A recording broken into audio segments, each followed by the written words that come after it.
माननीय स्वच्छता जी, माननीय सांसद और भारतीय जनता युवा मोर्चा के प्रदेश अध्यक्ष श्री सौमित्र गांधी, भारतीय जनता पार्टी के केंद्रीय प्रत्याशी श्री यशदास गुप्ता जी, अनिल विश्वास जी, प्रणय राय जी, भारतीय जनता पार्टी के पूर्व अध्यक्ष माननीय सचिव उपाध्याय जी, प्रणय चक्रवर्ती जी, अमित जी और भारी संख्या में आज की जनसभा में यहाँ पर उपस्थित भारतीय जनता पार्टी के सभी उपस्थित भाइयों बहनों,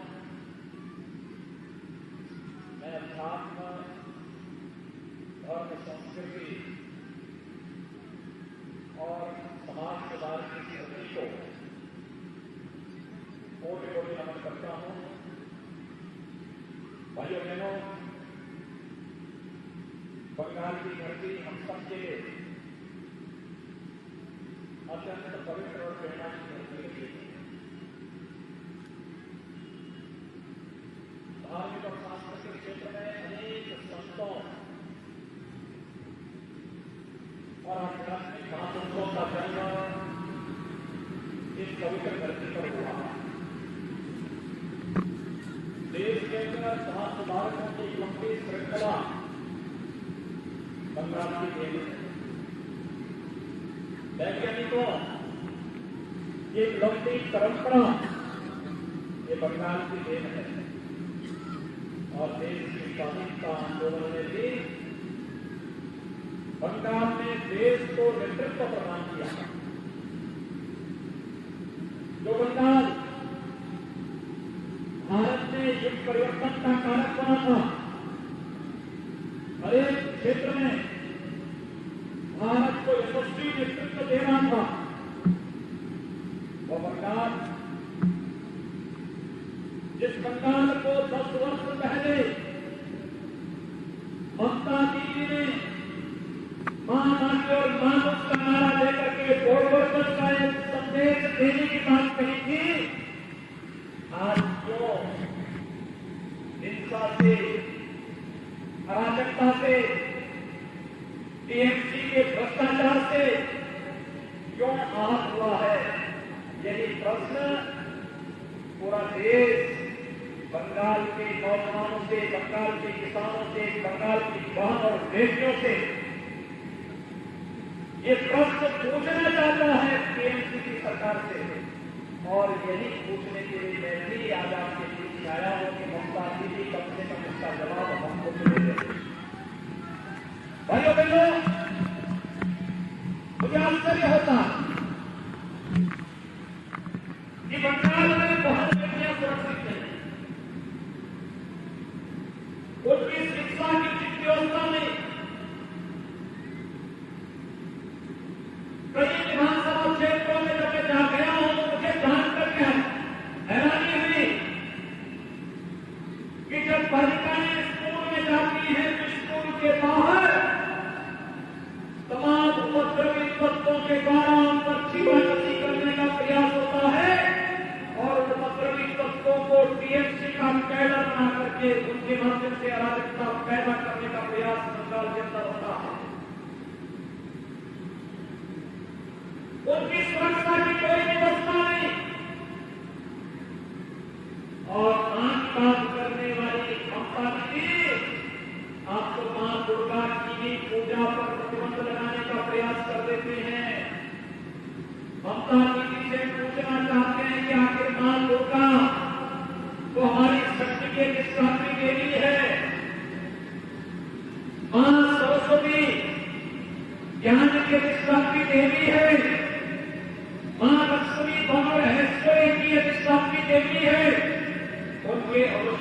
पर रोक लगा करके आप कौन से वोट बैंक को बंगाल के अंदर पुष्ट करना चाहती हैं? और अगर आपको लगता है कि दुर्गा पूजा करने वाले, सरस्वती पूजा करने वाले, लक्ष्मी पूजा करने वाले लोग सांप्रदायिक हैं, तो हमें ये सांप्रदायिकता पसंद है, लेकिन हम अपनी आस्था के साथ खिलवाड़ नहीं करने देंगे। हम बंगाल की आस्था के साथ खिलवाड़ करने की छूट टीएमसी को नहीं देंगे। और भाइयों बहनों, यही तो भाजपा कहने के लिए आई है, टीएमसी 10 वर्ष में बहन और बेटियों के लिए सुरक्षा की व्यवस्था नहीं दे पाई, उनकी एजुकेशन की व्यवस्था नहीं दे पाई। लेकिन भाजपा कहने के लिए आई है कि भाजपा की सरकार आने दीजिए, भारतीय जनता पार्टी केंद्र से लेकर पीजी तक बालिकाओं की शिक्षा को फ्री में बंगाल के अंदर देने का कार्य करेगी। भारतीय जनता पार्टी बंगाल में सरकार बनाने के बाद पब्लिक ट्रांसपोर्ट सिस्टम को महिलाओं के लिए फ्री करने का कार्य करेगी। और यही नहीं, बहन और बेटियों की सुरक्षा की पुख्ता व्यवस्था करेगी। उत्तर प्रदेश के तट पर एंटी रोमियो स्क्वाड गठित करके टीएमसी के सभी मजदूरों को एक एक करके जेल के अंदर डालने का काम नहीं करने का कार्य करेगी। तो बहन बेटियों की सुरक्षा के बाद करने का काम करेंगे। माटी की बात करने वाली ममता दीदी आज पूरी बंगाल की माटी आवाज है। यहाँ का किसान प्रधानमंत्री किसान सम्मान निधि का लाभ नहीं पाता है। भाइयों बहनों, उत्तर प्रदेश के अंदर 4 वर्ष में भारतीय जनता पार्टी की सरकार को और 2,42,00,000 किसान प्रधानमंत्री किसान सम्मान निधि का लाभ पा रहे हैं। आगे के बाद बंगाल के 80 लाख किसान को नहीं पा रहे हैं। कारण साफ है, माटी के प्रति, मछुआरों के प्रति, किसानों के प्रति ममता दीदी के मन में कोई सहानुभूति नहीं। उनकी सहानुभूति तो उन लोगों के प्रति है जो गो हत्या करते हैं, गो हत्या करवाते हैं। ममता दीदी की सहानुभूति उनके साथ में है। ममता दीदी की सहानुभूति गौ पालकों के साथ नहीं, किसानों के साथ नहीं, मछुआरों के साथ नहीं। अन्यथा भारत सरकार की योजनाओं का लाभ इन किसानों को देने का कार्य ममता दीदी जरूर कर रही है। मानव यहाँ का युवा दुनिया के अंदर जहां कहीं भी गया अपनी भूमिका का काम कर रहा है। भारत का पहला नोबेल प्राइज बंगाल के लिए भारत को मिलता है। गुरुदेव रविन्द्रनाथ टैगोर और यही बंगाल है जो भारत को, स्वतंत्र भारत को राष्ट्रगान भी देता है, राष्ट्रगीत भी देता है। यहाँ की प्रतिभा का युवा दुनिया नहीं है, लेकिन आज यहाँ का युवा पलायन कर रहे हैं। पूरा सिलिकॉन वैली भरी हुई है बंगाल के नौजवानों से, लेकिन बंगाल के अंदर पहले कम्युनिस्टों ने और फिर टीएमसी ने यहाँ के युवाओं की भावनाओं के साथ खिलवाड़ किया। उनके लिए रोजगार की व्यवस्था नहीं की, उनके लिए नौकरी की व्यवस्था नहीं की, उनके लिए कोई सम्मानजनक स्थान मिले इसकी व्यवस्था नहीं की। यहाँ का मानस आहत है। केंद्र सरकार से आने वाली योजनाओं का लाभ यहाँ के नौजवानों को, यहाँ के किसानों को, यहाँ के गरीबों को नहीं मिल पाता है। भाइयों बहनों, मात्र 4 वर्ष में उत्तर प्रदेश के अंदर 40 लाख गरीबों को एक आवास, प्रधानमंत्री आवास योजना में हमारी सरकार ने उत्तर प्रदेश के अंदर दिए 1,57,00,000 गरीबों को एलपीजी का निःशुल्क कनेक्शन उपलब्ध करवाया।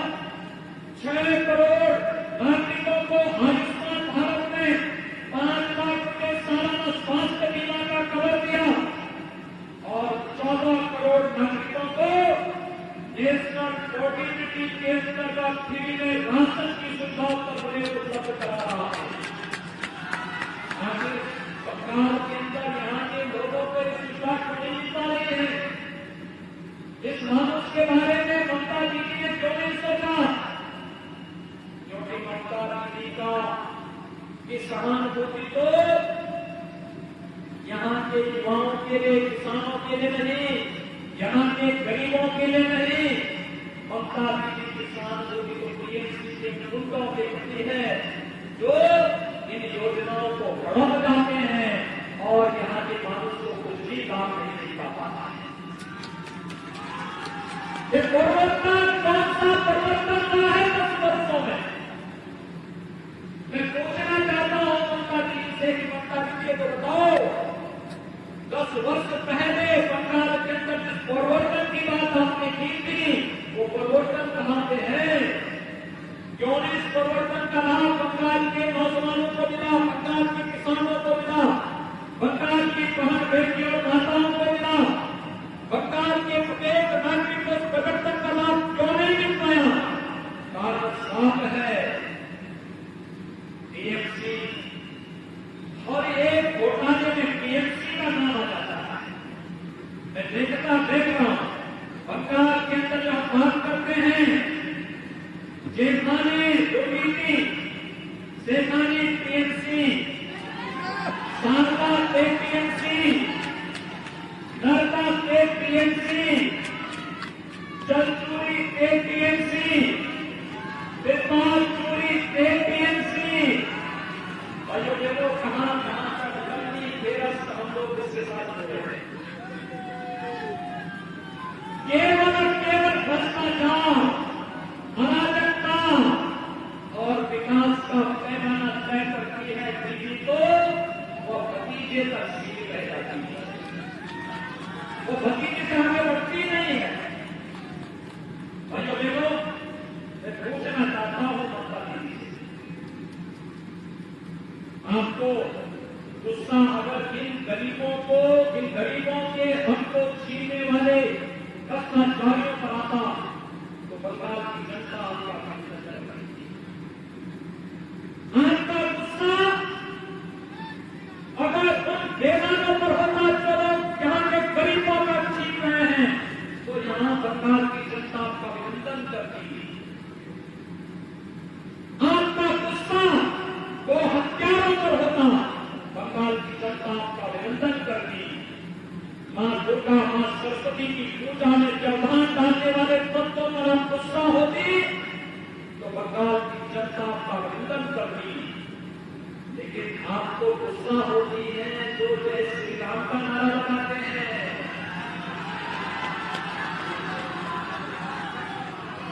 राम तो हमारी आस्था के प्रतीक है, राम के बगैर हमारा कोई काम है ही नहीं।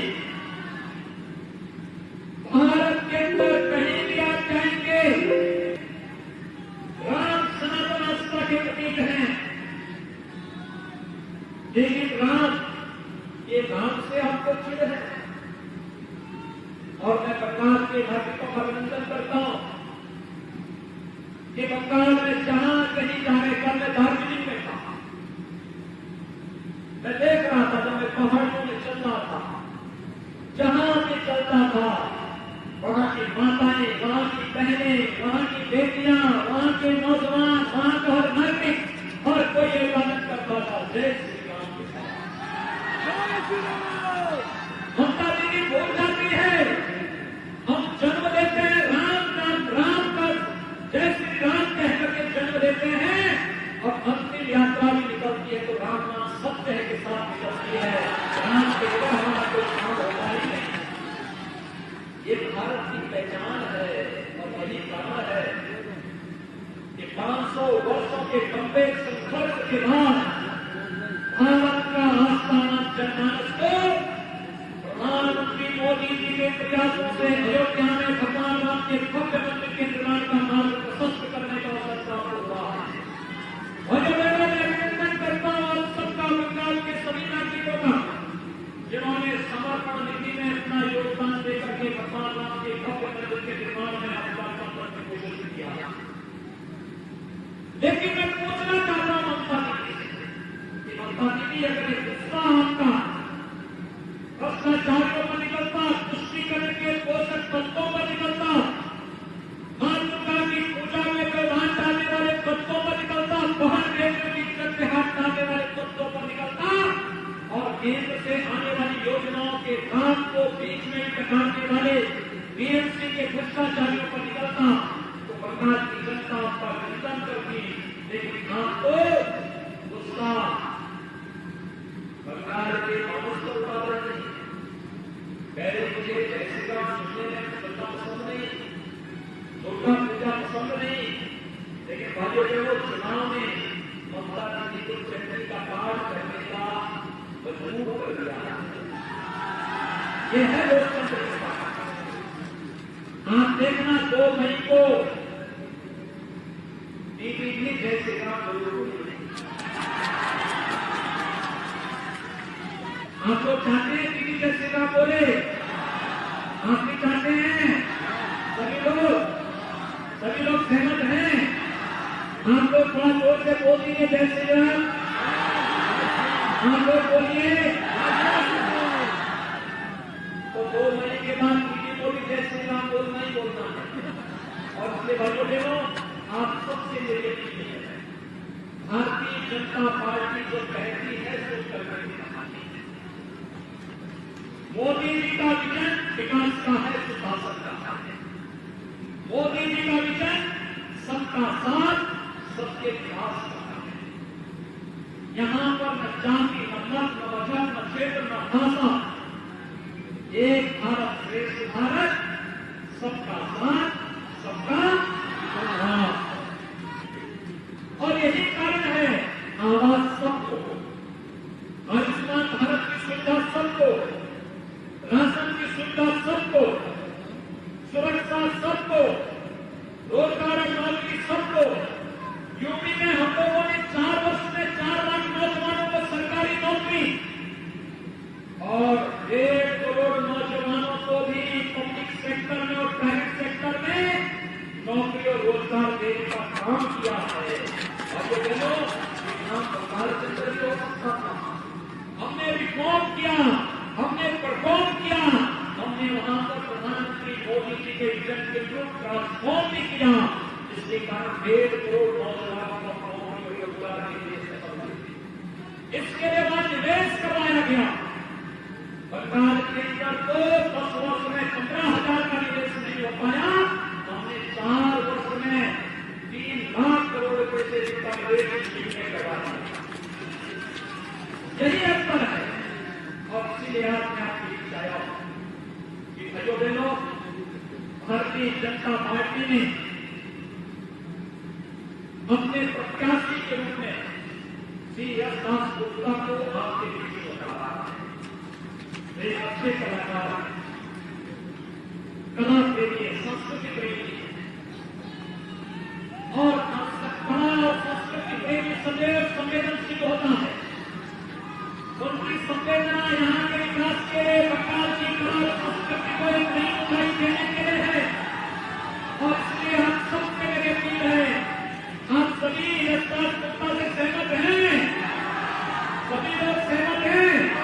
दोनों हाथ मिला के मेरे साथ बोलेंगे। आप कहिए इधर भी दोनों हाथ मिला के मेरे साथ बोलेंगे। इधर भी दोनों हाथ मिला के मेरे साथ बोलेंगे। जय श्री राम।